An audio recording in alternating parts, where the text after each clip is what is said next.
โทรผิดคือคิดฮอดน้องเลิกกันเกือบปีคิดว่าเมื่อพี่หลุดจากหน้าจอเด็กป่านนี้น้องยังบ่ทันหลับบ่ลาหรือนอนทับเรื่องหรือมีเรื่องเหตุด่วนเหตุหลายคนอยู่ข้างกายสิหลับตาสั่งเดลาหรือเขาทำเจ็บบ่ตรงคอนเซปต์คนฮักแก้วตาใจสั่นวันไหวเดลาเจ้าบ่บอกมาอ้ายรับบ่ลงโอ้ดีหรือว่าคิดฮอดโอ้ดีหรือใจเจ้าคิดฮอดหัวใจตาบอดอยากหูอยากเห็นเด้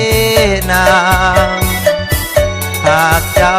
คิดฮอดบอกกะได้เด้ออยากปรึกษาหยัง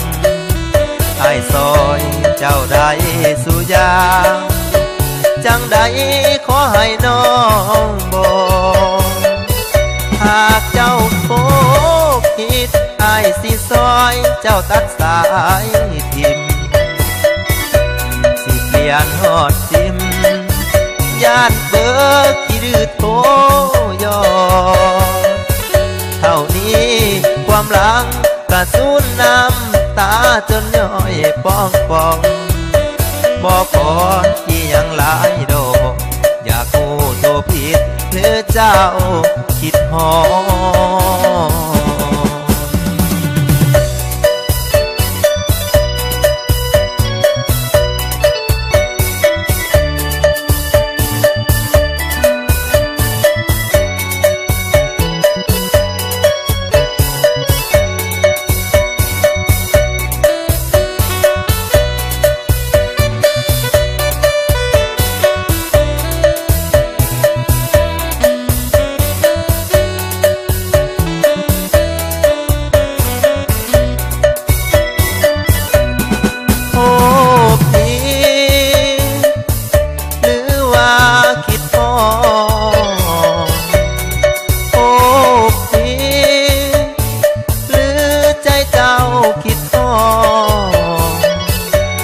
ดใจตาบอดอยากหูอยากเห็นเด้นางหากเจ้าคิดฮอดบอกกะได้เด้ออยากปรึกษาหยังให้ซอยเจ้าได้สุยาจังใด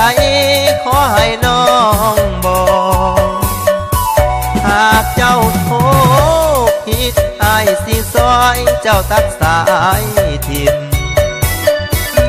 สิเปลี่ยนฮอดซิมย่านเบิกขี้ดื้อโทยอเท่านี้ความหลังกระสูนน้ำตาจนย่อยพอกปองบอกขอ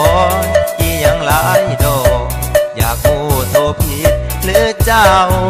คิดฮอด